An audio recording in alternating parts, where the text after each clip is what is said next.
Hey, what's going on, everybody? My name is Mang, and welcome back to Roll Mangging for our Dungeons & Dragons 5th edition campaign. It's been a little while, 3 weeks maybe? I think, yeah, 3 weeks since we last played, due to various complications. But we're back. It's down to just the three of us now as players. It's just me, Roella, and Seneth. We are plugging along though. And so, if you don't remember where we left off, and I don't blame you for that, we needed to retrieve the eyes of a basilisk, and so we tracked down one basilisk, and through an unfortunate accident, managed to not only decapitate it, but lose its head in extra-dimensional space. So we needed to find another basilisk. And so we did, fortunately, thanks to Benny, who tracked down, I guess, the wife of the basilisk or whatever, in the same cave, fortunately. And so, you know, last time I discussed the kind of idea of creating some sort of alchemical concoction within, like, a chicken. But today, when we sat there and started playing, my heart wasn't in that plan. It would have been a whole ordeal. We would have had to gather up, the chemicals, and they probably wouldn't work anyways, and it just... Someday, maybe, I'll get to work on that plan. If I ever encounter a basilisk again, maybe I'll try it, but today, it just didn't feel right. So I was just like, well, we can make a pit trap. And so that's what we ended up doing. We dug like a 10-foot hole, 10-foot pit in the ground. And we went up and we gathered a bunch... Well, not me, of course. I'm too important to do nonsense like that. But they gathered up some, branches, and we used arrows and sharp rocks, and we kind of littered the bottom of the pit with spikes.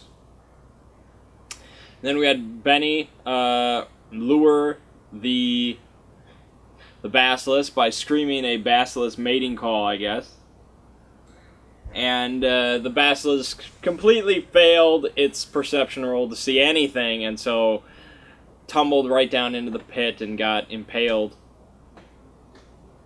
And nobody wanted to go check on it while it was still alive, because that's, it's a bad idea. So they just started lobbing shit into the pit from a distance. So they were blind firing arrows and spells and stuff, and eventually it died. And so they brought the corpse up. I popped out its eyes, because I was the most talented, I guess. I mean, I guess, when it comes to the ocular region, basilisks can't be that different than, any other animal, so... Sure. Popped out the eyes, got, everything we needed there, and then they, cut open the stomach and retrieved some of the fluid in the stomach, because that's worth a pretty penny, because it reverses things that have been turned to stone. So, pot smokers really like that. It's useful. Anyways, so then we're like, well, I guess that's it. So we'll head back. So we started to head back, walking through the forest or something like that, and suddenly we start to hear bells. Jingle bells or sleigh bells. And it's just like, oh boy. It's a Christmas episode. And so, I'm like, elves, be on your guard. Because, who knows what would happen. Santa shows up, whatever. But no, we fell asleep. We all fell asleep. Even the half-elves who are... You cannot be put to sleep by any magical means if you're a half-elf. They fell asleep, so... Yeah. That's when the DM's like, don't care what you are. You're falling asleep. Yeah, so we all got knocked out. We woke up in like a pitch black room. They could see, I couldn't. So it was the three of our main heroes, and then there were three strangers in the room with us that were still knocked out. We didn't know any of them. There was an old guy, there was like an older woman, and then there was like a little girl. And so Roella lit up the room, and there wasn't much in this room. Just a lot of blank walls, blank ceiling, blank floor, and then on one wall there was like a panel. Like a clockwork, complicated looking panel. And so me and Seneth immediately go over to this thing, and we start examining it, and Seneth finds a button in the inner workings. So of course he immediately pushes it. And I'm like, you fool! And like a little display like pops up, and numbers start counting down. And it's just like, what have you done? What have you done? He's like, maybe it's the only way out. It's like, why would we be put into a room with an easily accessible button that lets us out? That doesn't really make any sense. Why would we be put into a room just to push a button to kill us? I don't know that either, but it didn't seem a smart idea to just slam random buttons, and now there's a countdown. And so, of course, I spent some time trying to understand what was happening here. I couldn't figure anything out. I tried to dismantle the thing. I couldn't figure it out. I got, like, shocked by trying. And so it's just like, well, I guess we just sit here and wait. So I, like, backed up against a far wall. I put up my telekinetic shield. I was ready. And then nothing happened, of course. And, Roella was like talking to the other people. The old guy was like racist against half elves, and he was really crotchety. So okay. And then the little girl was just kind of, she didn't say anything. She never said anything. She was just looking around and holding her teddy bear. And I was just like, At first I thought she was going to be blind, and Ren was pulling like a Cube 2 hypercube on us or something. But then I was like, no. Maybe it's more like Saw. The Saw Christmas special. I don't know. That was my thought. So finally, on the display, the numbers, it went down to 0. The numbers went away. And a man appeared on the display. Man dressed in red, with a glass of wine in his hand. And I'm like, oh man, here's Santa. But Ren showed us a picture. It's not Santa. And the guy introduces himself as Mephistopheles. Now, Mephistopheles, if you know your classic German folklore, is basically a representation of the devil from Faust. Faustian legend. And so, Faust makes a deal with the devil and so on and so forth. But apparently, as I've learned, he's also a character in the Marvel Universe. And, I knew about that. Because I know various characters have made deals with Mephistopheles. I can't name one specifically off the top of my head, but I know he's been around in the Marvel Universe. So I was like, damn it. I wanted Santa. This is what I got. I wanted Gulk. Gulk is Santa. Where's Gulk in the Christmas special? This isn't right.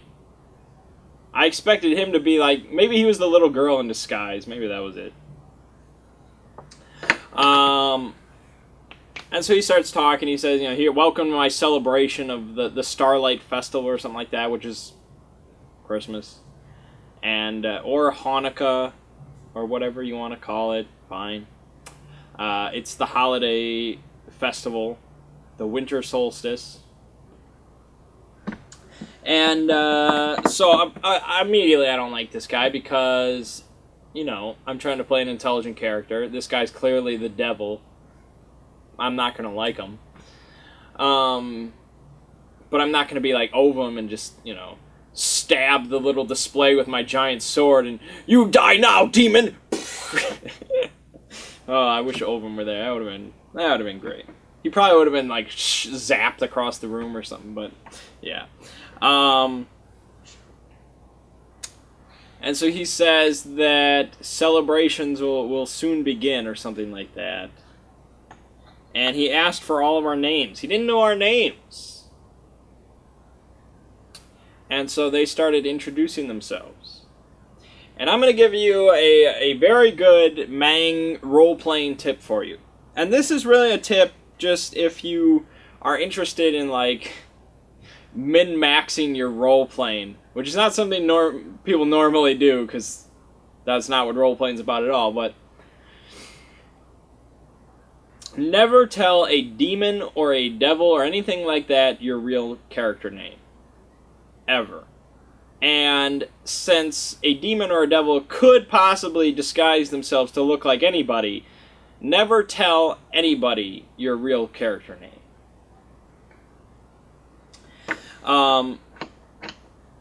Now this goes back quite a ways as far as, you know, lore and stuff like that goes, but I think it's more specifically, well, yeah, you'd say demons, but devils are their own category of creatures in Dungeons and Dragons. So it doesn't, demons, devils, whatever, it doesn't matter. One of the two, I think it's demons, actually, if I had to guess, but for the sake of the argument, we'll say devils are included in that as well. But, you know, that type of creature, demons, fine. Demons. Because I have to pick one, and I know it's demon. True names, like your real true name, is a big deal as far as demons go. Because demons never share with each other their true names, because if you know a creature's true name, you have total power over it. Like that's how that shit works down there. And so that's why they come up with these, you know, these horrible, terrible sounding names with all these titles and stuff like that to command fear and respect, but they never tell anybody their true name, because that's, you know, that's a big deal. So, like, I think that comes into play if you're trying to summon a demon or something like that, where if you either need their true name, or if you have their true name, it helps a lot in being able to, like, control them. Like, if instead of just summoning them and be like, they're just going to be like, I'm not going to help you, screw yourself. If you call them by their true name, they might be, like, commanded to help you out or do whatever you want. So true names are a real big deal, and it's a two-way street. So if they know your true name, they have more power over you. You know, they can really fuck with you. And this is in, like, Lovecraftian stuff as well. Maybe more just Call of Cthulhu than traditional Lovecraft. I don't know how he would have felt about it, but he probably would have been against it as well. But, like in Call of Cthulhu, take Azathoth, you know, that's not his true name, if he even has a true name. But he kind of has to, because Azathoth is just what somebody called him, you know, the Mad Arab wrote down in the Necronomicon or something. He called him Azathoth because that has a meaning. That has a meaning in Arabic or Latin or something like that. It means Great Destroyer or some crazy shit like that. So it's just a nickname basically. And certain spells, like the Dread Curse of Azathoth, I think, like, what the Dread Curse of Azathoth is you basically just looking at somebody and you're saying out loud the last syllable of Azathoth's true name.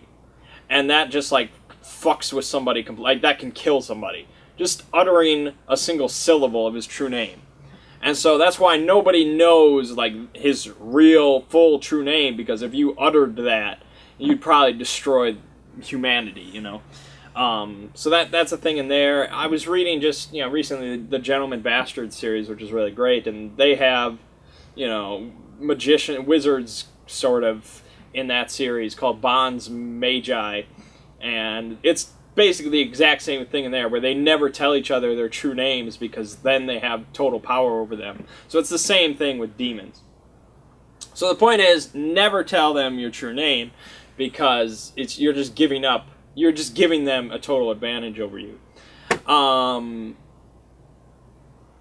so that's why when I was just like, you fool, telling them your real names is stupid. That's so stupid. But I wasn't going to say that. I was just sitting there being all smug. And so he gets to me, he's like, you boy, what's your name? And I'm like, I whip back my hair. My name is Stranger, for that's all I'll ever be to you. As the wind, you know, brushed past me. Yeah, so that's Mang's role-playing tip for today for you. Never tell a demon your real name, and since a demon can pretty much disguise themselves as whatever, never tell anybody your true name. Now, you know, I'll never really act out on, you know, already this campaign I've told plenty of people my real name. Any one of them could be a demon. Benny could be a demon, I don't know. But in this specific instance, it just felt stupid to give up my real name, so. Yeah, so after the names were exchanged, three doors appeared. 1, 2, and 3. And he's like, you may choose any door to begin the celebrations. And so I'm just like, this is a bad idea. But, you know, that's the session. It's either go through one of these doors or, you know, go play WoW. So, okay, door number 1, let's go. So we walk through door number 1, the lights come on, big room, and basically all there is in this room is there's like a pedestal in the middle with a sphere that says reset on it. There's a panel on the far wall that has another countdown, counting down from a minute. And on one wall there's like a large skull. There's like, I don't know if it was like a flattened skull or like it was an actual skull on the wall, and it had like rubies for eyes and stuff. It was made of platinum, by the way, the whole skull. So, yeah. And, so the first thing, Seneth just walked forward and he touches the big sphere that says reset, and the countdown resets. So he's like, okay, let's make sure this thing keeps, you know, that countdown doesn't run out. And then he goes and checks out the skull, of course. He finds out it's pure platinum, and he's like, I gotta get these out. So he pops the rubies out, and then he and Benny pry the skull off the wall, and he pockets it. So I guess it wasn't a big skull. He pocketed it, or put it in his pack. And it was just like, wow, I really thought that was a trap. A pure platinum skull with ruby eyes on a wall, how was that not a trap? But no, nothing happened. He just pocketed it. So, okay, I guess he wanted you to think it was a trap, so you kind of stayed away from it or something. But no, he just, literally, Senna just walked up to it, just popped the rubies out, and, like, pried off the skull with a crowbar. Like, okay. And that was it in the room, so I was like, it's probably nothing. Let's just wait the timer out. Because I've watched Lost. Actually, no. It's been a while since I watched Lost. That's not what happens at all when he... That might be a spoiler. I'll stop talking, but I think that's not a good reference to make.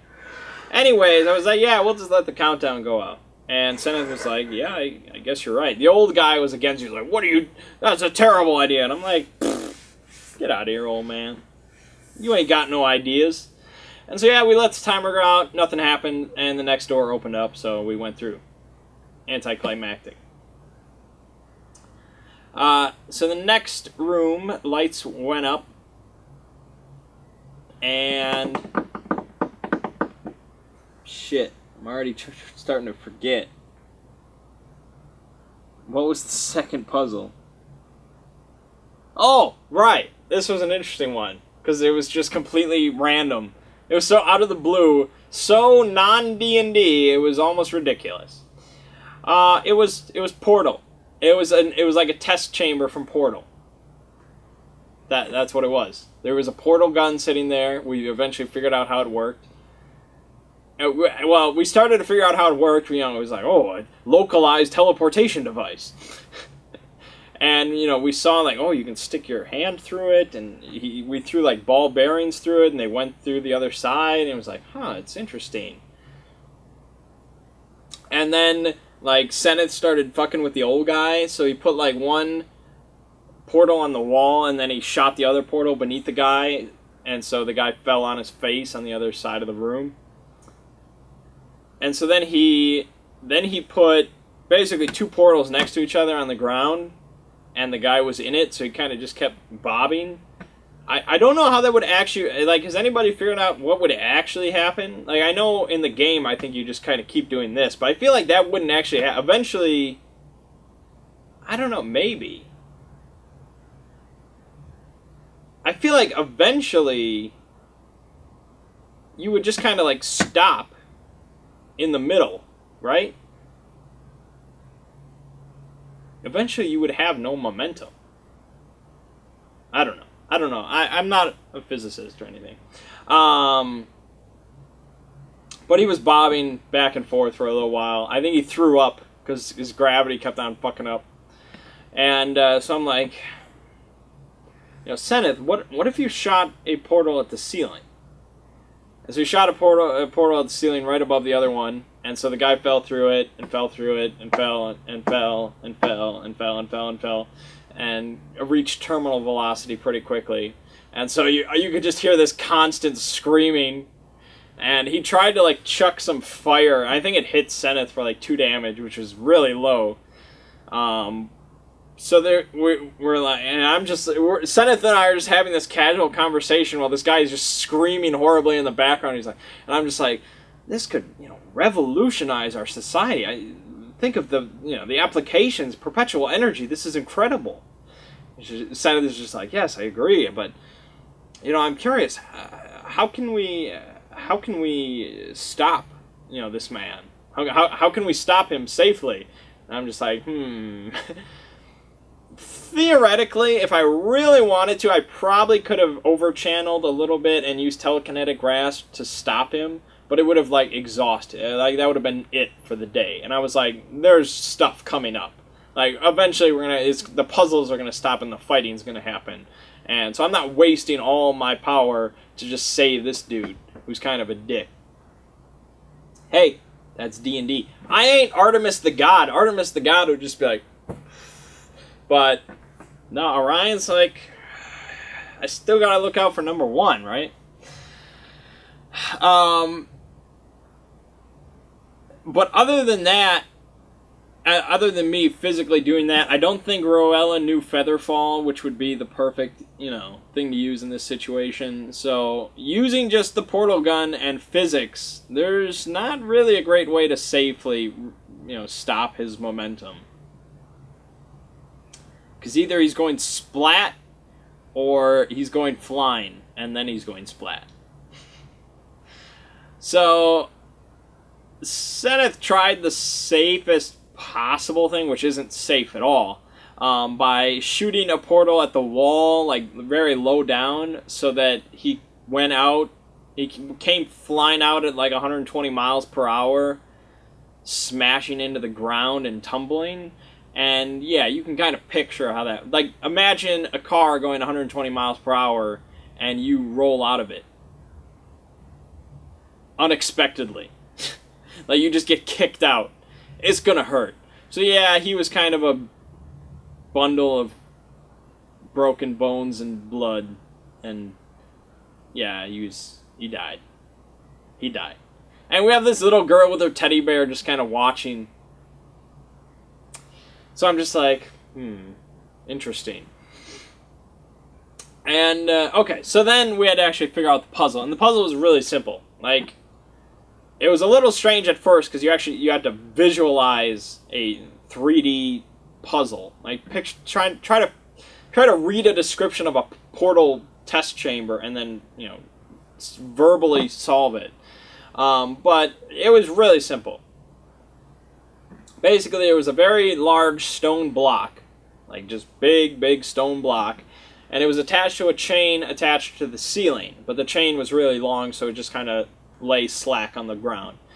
So basically, you fire a portal under the block, you fire another portal on the ceiling, so the block has more room basically to hang. And there was some sort of pressure thing linked to the anchor on the ceiling, so when the block hung freely, it opened up the door, and we went through, and that was it.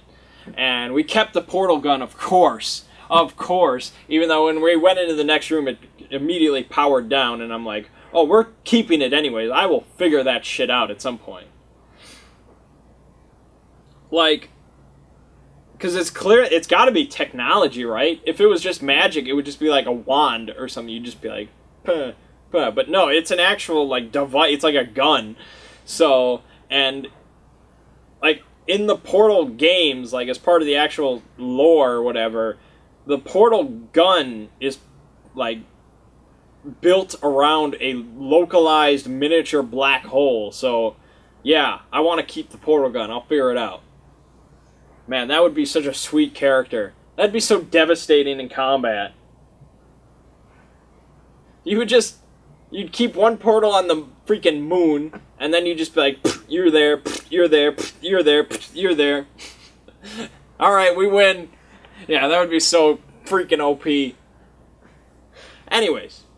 So we went to the next room, and immediately, like, a spotlight appeared momentarily on each one of us, and then suddenly Rowella got, like, launched into the air and against the wall, and she couldn't move at all. Like, she couldn't move any muscles. And the only other thing in this room was, like, a panel on the far wall, and on it just said input, ? And then 5 dashes. And so we sat there trying to figure it out for quite a while, actually. It took us longer. I'm kind of ashamed of how long it took, because it was really simple. It was Hangman. It was Hangman. That's what the 5 dashes were, a word. And we just had to guess letters. So I'm ashamed of how long it took us to figure that out.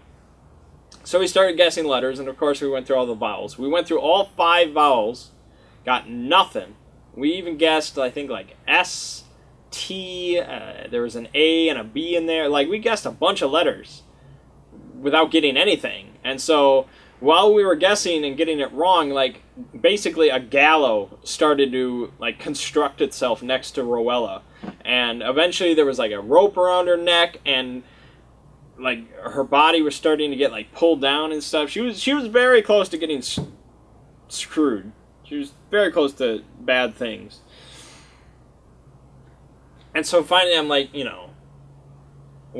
I think finally I was working my way through words. And yeah, I looked it up. So I'm supposed to be playing a genius, I don't know every word just off the top of my head like an encyclopedia, but Orion is supposed to. So yeah, the player needs a little help. So what? So, immediately when we went through the 5 vowels, I was like, okay, so it's gotta be a word that uses just Y as a vowel. But a 5-letter word that uses Y but doesn't have an S or a T in it, that limits it down to a very few. And so I was about to guess, like, pretty much one of 2 words it could be. And I think Seneth guessed the letter N, and that was the first letter, so I was like, okay, I think we got it. And so it ended up being nymph, which is a good word for Hangman. Because, if you were less lenient with your Hangman, your failures, we probably would have lost. So Ren was probably pretty lenient with us. So yeah, nymph. And we're like, okay, Hangman. And we went into the final room. And the final room was just a giant door, and there was a big knocker on it. a door knocker, and the door knocker looked exactly like he linked the picture of the door knocker from Labyrinth, like the noisy thing, the fat door knocker. And so he said, "Speak the password, and I'll let you through," and blah blah blah. And so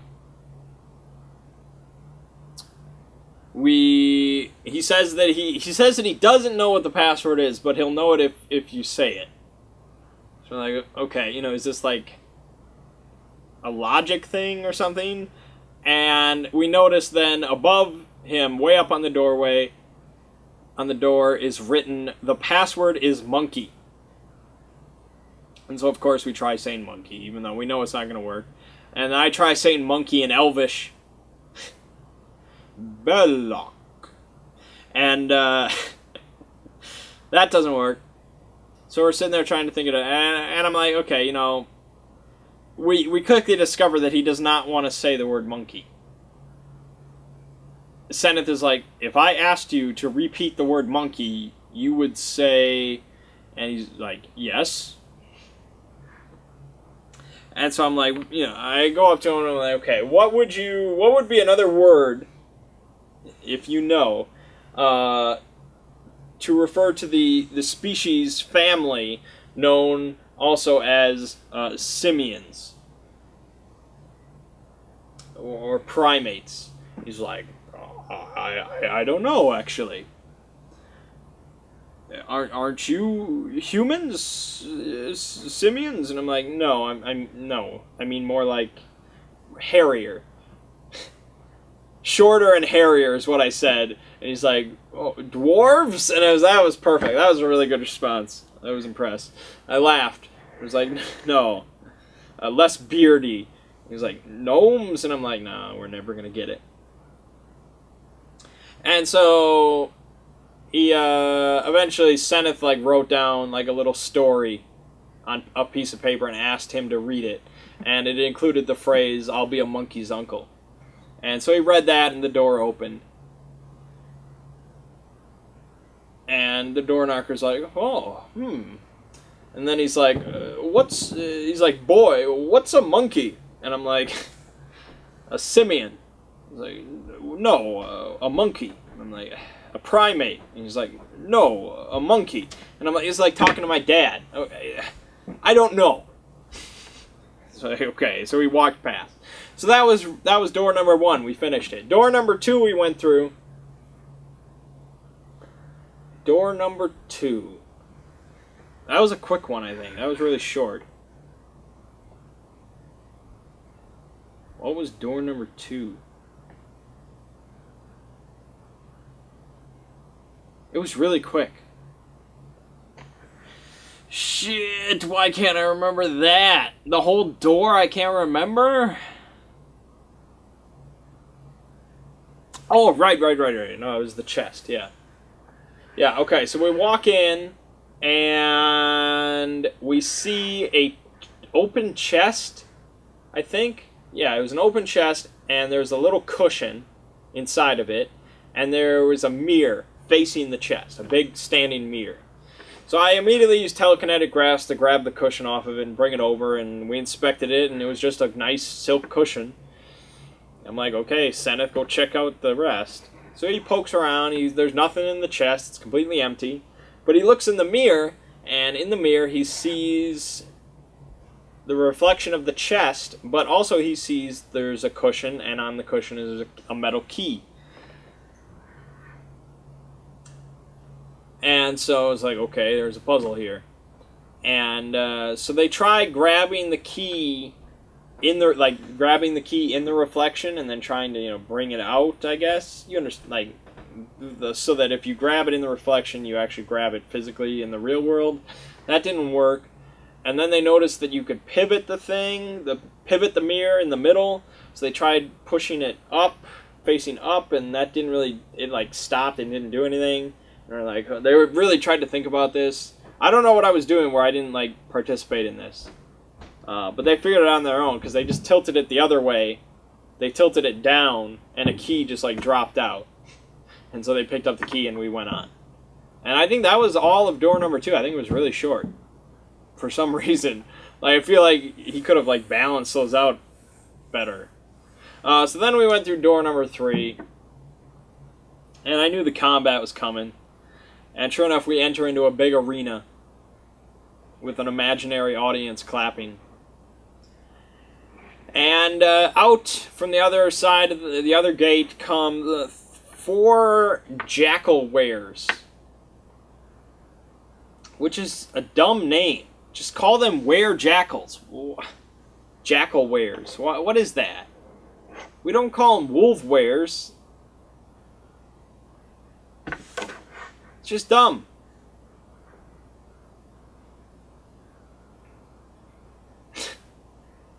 I mean, I was going to suggest it's like an alphabetical thing. Because werewolves would be, where, get it. But where bears are a thing and where rats are a thing. But jackal were, like, it just pissed me off. But okay. That's no fault of Ren. That's in the book, I'm sure. Yeah, so they come out and they're like, there's no negotiating here. We just got to fight them. So fight them we shall. So they get into there. I think Roella fires off some fire thing, and Seneth. I think he does not roll well. He's not a good roller for whatever reason. Roll20 does not like him, so he didn't accomplish that much. And Benny was like, struggling with one of them. And so I ran back to be with the woman and the child. And I'm like, yeah, this is where I belong. And then I'm like, and so I target one of the were-jackals with mind thrust. I'm just like, get mind thrusted. And its brain exploded. Like, I did like 12 damage right out the gate. And it was just like, it was awesome. That's mind thrust. Yeah! I finally get to hurt stuff. It was great.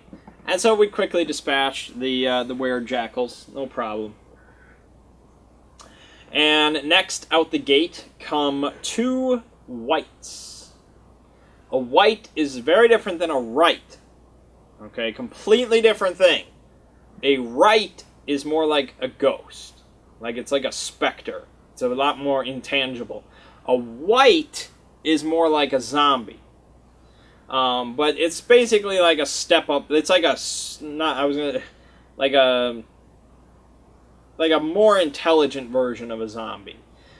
I think lore-wise, it's like a person that died, but they bargained with like a demon or something, like some form of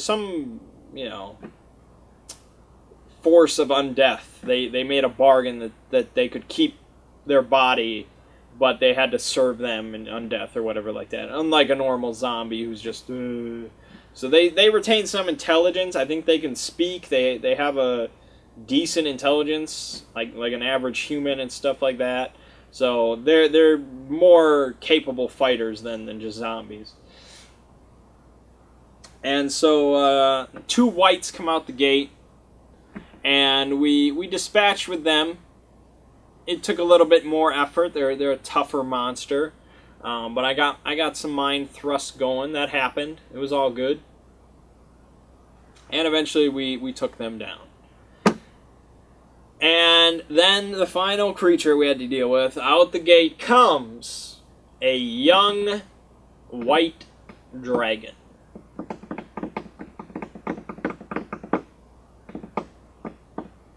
And I really have to defer to Spoonie here.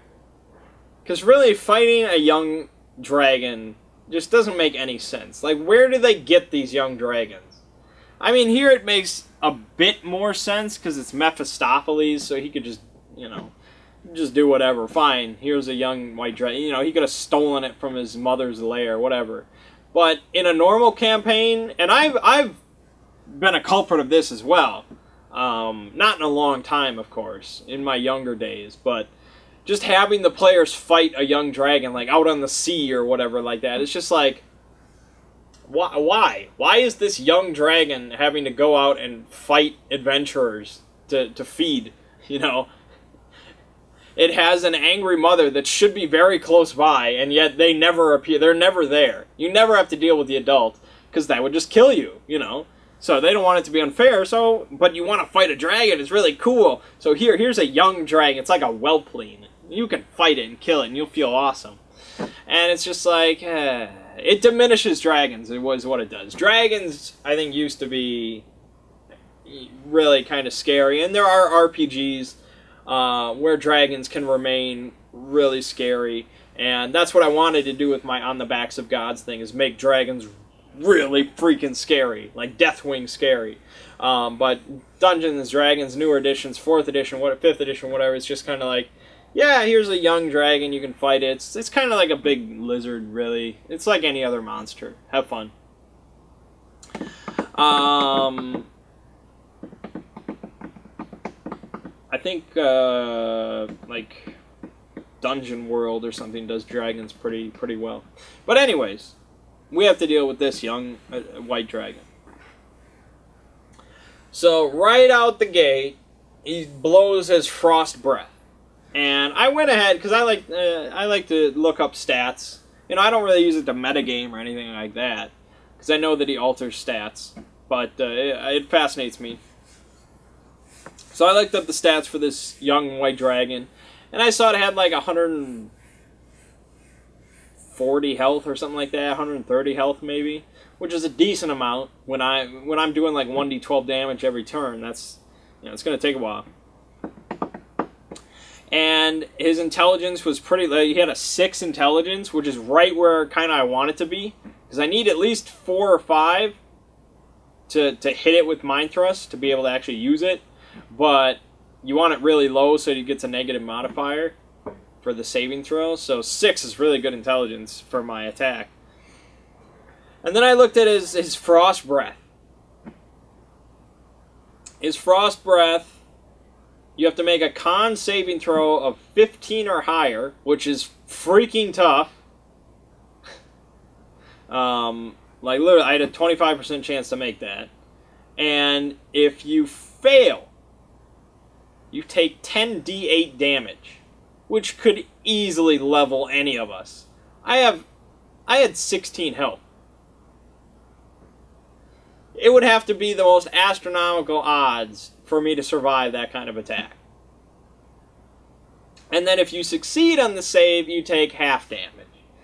And they give you the average numbers for damage for monsters. So the average damage for 10d8 was 45.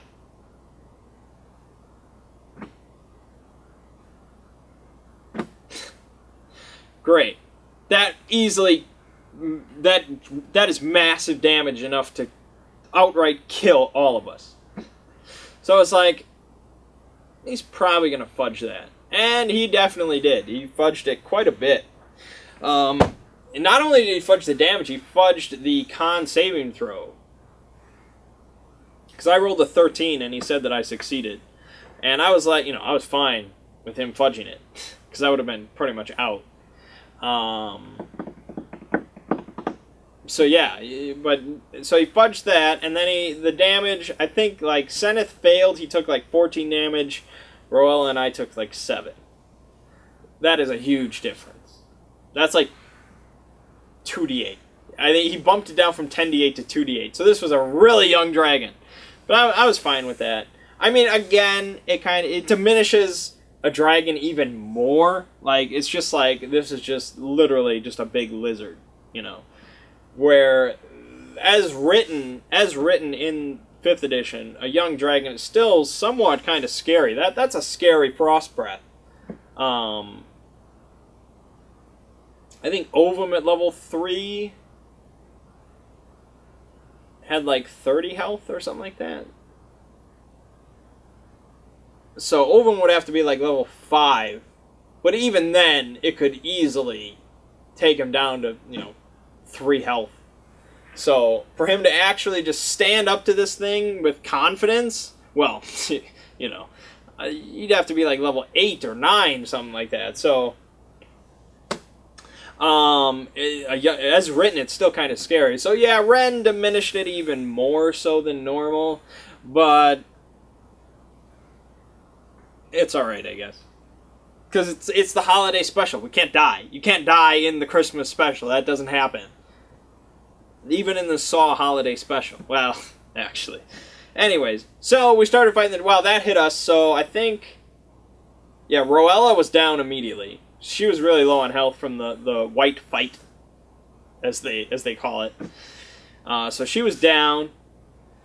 Seneth was at like 2 health. I was at like 9 health.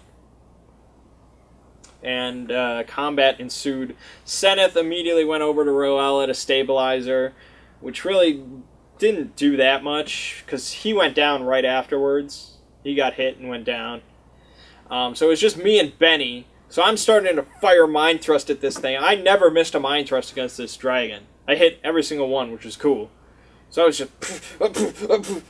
It was cool. Professor X working overtime on this dragon. Benny sees that like 2 of us have gone down immediately. And so he goes down on one knee. He like sinks his sword into the ground, goes down on one knee, and starts muttering to himself. And I'm like, oh shit, he's going Super Saiyan. It's gonna be awesome. So I'm like, you know, this is gonna take some time. I get apparently it's not instantaneous. So I need to give him some time. So yeah, I risked my life for Benny, because I used Overchannel. And I used Overchannel 2. So 2d6 damage I took, and this was at 9 health. So I could have very easily gone down and done nothing. But I risked it. I risked it all, man. So I did 2d6. I think I rolled 4, which was pretty low. It was pretty good. And that was a good number to get, I guess. And so I got 4 temporary power points. I put that into a Mind Thrust. I used a whole bunch. I used 10, I think. Total. Yeah. For that one attack. Because I did the +9 augment for Mind Thrust that I have, where if I successfully hit, the creature is stunned for 1d4 rounds. I was like, this will give him time. This will do it. And so of course I hit 10 power points, and so he got stunned for 2 rounds, which is okay. So I'm like, I think I had like 2 power points left, so I fired off 2 more Mind Thrusts, and I'm just like, that's it, man. I'm just a normal kid right now. And so the dragon just swatted me away, and I went down. I didn't die, because he rolled very poorly. I took like 8 damage, but I went down. And Benny finally finished. Or no, right before he finished. He was about to get like eaten. But the little girl, the creepy little girl that we all suspected was some horrible evil wizard or something like that, she ran forward with her teddy bear. And she like lifted it up, and the teddy bear grew to massive proportions and started fighting with the dragon like King Kong. Okay. And then Benny finished his spell, which we dubbed Benediction, because we all got raised up in like golden light, restored to full health, full power points, everything. Like just full condition. So we called it Benediction, which I thought was funny. And it was just like, wow, could there be any more DM intervention here? Like, we were done. We were dead. It was game over. And some DMs would be like, well, GG, you're done. Those DMs aren't very good. But they're out there. I myself have never encountered them, but Ren is the other end of the spectrum. So we got the teddy bear fighting the dragon while we're all at full health, and we can just wail on this dragon with impunity. And so I'm at full power points. I'm just like, yeah, I just launched the super mind thrusts that do double damage. I'm just like, and so I think I did more damage than anybody else throughout that combat, which was cool. Orion finally getting to represent. And so yeah, we quickly brought the dragon down. I popped its brain. And yeah, we won. Kind of a hollow victory, I guess, because it was a very weak young dragon, and we got a lot of help. But we got normal XP, baby. So we left that room, we went back, and we spoke with Mephistopheles again. And he's like, oh, congratulations, blah, blah, blah. And here are your prizes. And there's a bunch of there. I don't know if it was. I think it was one chest. Because I don't think it was a chest for each of them. I think it was one chest. And Seneth, of course, reached in, and he got like magic gloves that let him catch arrows. And then Roella reached in, and she got elven chainmail or something. And Benny reached in, and he got something. I don't remember. Something with angel wings, which is weird coming from Mephistopheles. And so then he's like, Mephistopheles looks at me. He's like, "Oh, don't you want your prize?" I'm like, "Why should I trust you? We nearly died." And he's like, but the key word there is nearly. And I'm like, I take offense either way. He's like, but since you nearly died, wouldn't you rather have wouldn't you like to have a prize as, compensation? And I'm like, you cannot buy my forgiveness, demon. He's like, I never sought your forgiveness. And I'm like, then let us take our leave of each other. And Seneth is like, I'll have his share. And so he reached in, and he pulled out something. I don't remember. I'm sorry. I'm sure it was cool. But he also had to roll 1d10,000 to get a random effect. Oh no, he got a talking bow. That's what it was. Yeah, I remember now. Yeah, it was a short bow that was like imbued with one of those, talking spirits. Like the Power Rangers sword or whatever. So who knows what's going to come of that. It's probably an evil curse and he's going to be screwed, but... Yeah, then he also got a bag effect, and his bag effect was he suddenly got to look like a pimp. Like he was suddenly dressed in pimp clothes. A lot of purple and a cane, I guess. Which is, as far as bag effects go, that's up there. And then Roella's like, I'll look too. And so she reached in. She got some sort of... It was some sort of menagerie of items. Like, it was... He was listing, like, all the stuff that it contained. Like, weapons and money and clothes. And it was all sorts of shit in there. I don't know what she got. But she also got a bag effect. Hers was like she couldn't speak till tomorrow's sunrise. Which, since we're about to end the session, isn't really that bad at all. It's not like we're about to go speak to the king or something like that. Well, actually, that wouldn't be that bad. And, yeah. So then that was it.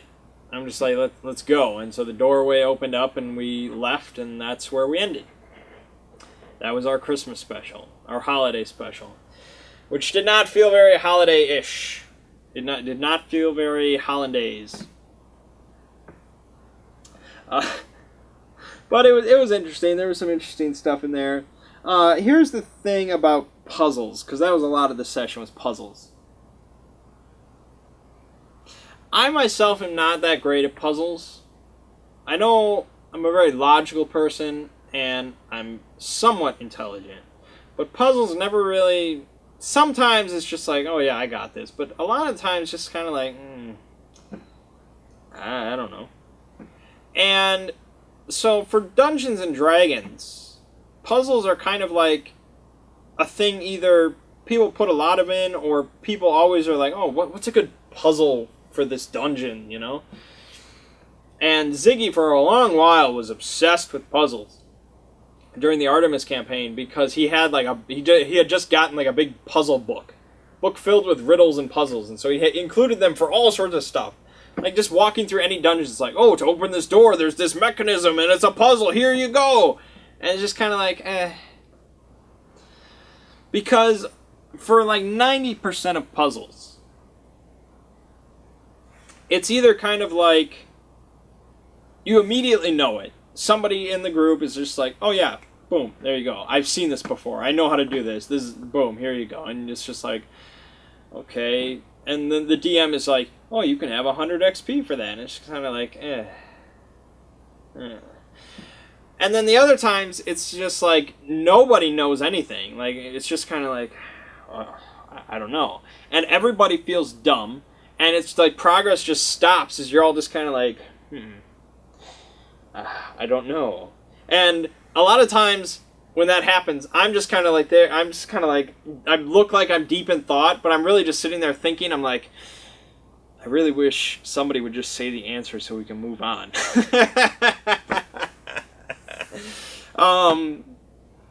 Because it's either just boom, done, move past, 100 XP, go ahead, whatever, and it's just kind of like, what was the point of that? Or it's just like,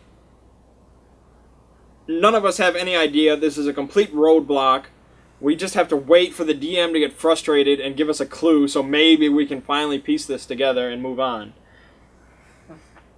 And yes, in a perfect world, puzzles would be an awesome part of Dungeons & Dragons, where you'd all just kind of sit there and think it out and be like, oh yeah, and there's a lot of conversation going, and finally there's just like this big click moment, and you're like, oh yeah, it's like this, and oh, we're awesome, yeah. That never happens. It's either one or the other most of the time. I'm sure there are examples out there of the middle happening where, you know, everybody feels really good about it and everybody feels smart and contributed and all that, but I would say 100% of the time, or maybe 98% of the time, at least one person is just completely lost during a puzzle and contributes nothing to it. And it's just kind of like,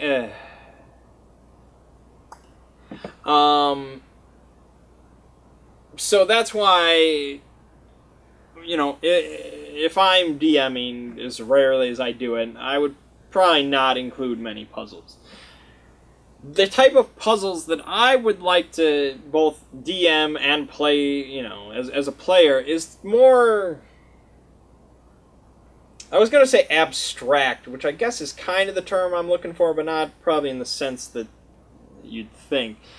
Where it's kind of like, it's not just, here's a puzzle, figure it out. Like, it needs to be almost more disguised, you know, or something more related to the game, or the story, I guess. The story, we'll say that.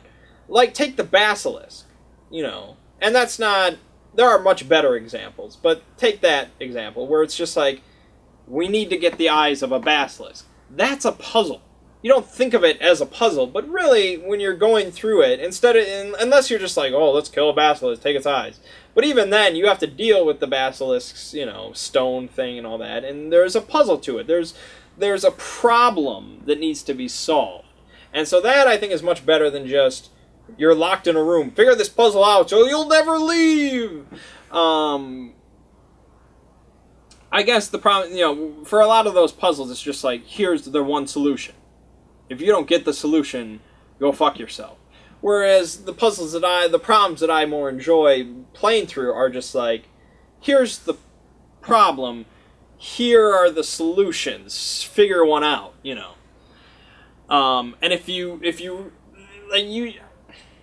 there's rarely a situation with a problem like that where you're just like, I have no idea what to do.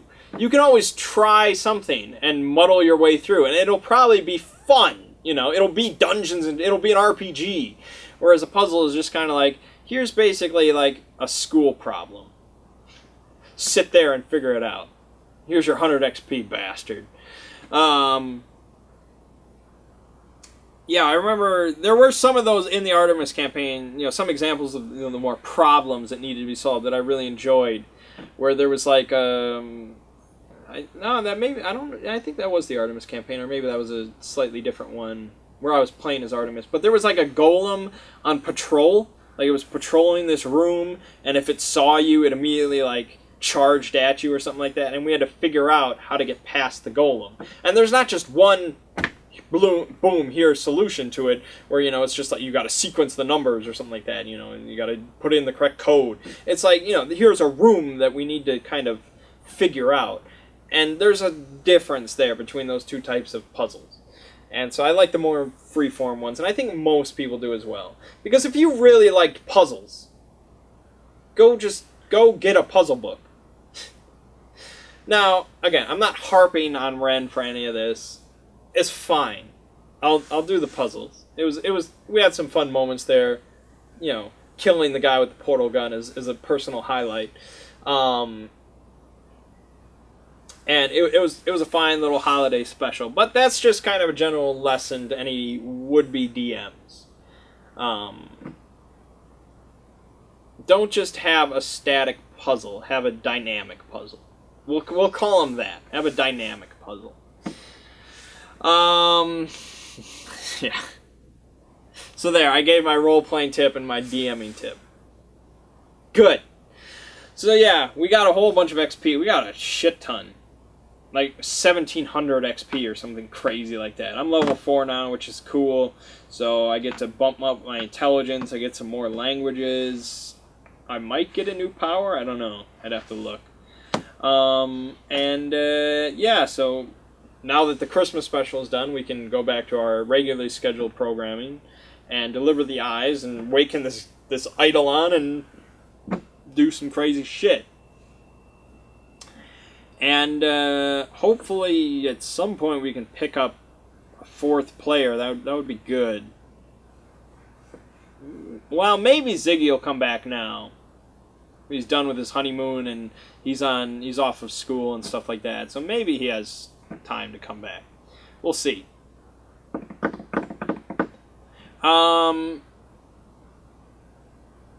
Yeah, so I mean, this was really Orion's first major combat, I guess, where he actually did stuff. But really, at this point, I'm not going to use Telekinetic Grasp at any point in combat. I'm not going to use Cloud Mind in combat. That's an out-of-combat thing. Telekinetic Shield, really, it's 1 power point to get +1 to AC. That's what it is by default. And that's not big. Having a 12 or a 13 AC is not a big difference. I can bump that up. I can add 1 AC to that as many times as I want. So I could have +30 AC. But each time I do that, it costs another 6 power points. And I know why they do that. I know why we put it together like that. Because that eliminates abuse at later levels.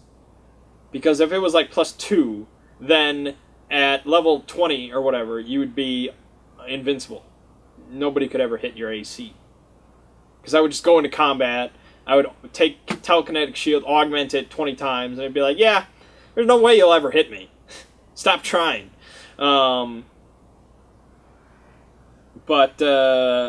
at low levels, it's just kind of like, eh. So then that just leaves Mind Thrust. And that's I don't have any weapons. I don't have anything. So it's just Mind Thrust. Mind Thrust. Mind Thrust. Mind Thrust. Now, I know I made the character. I know.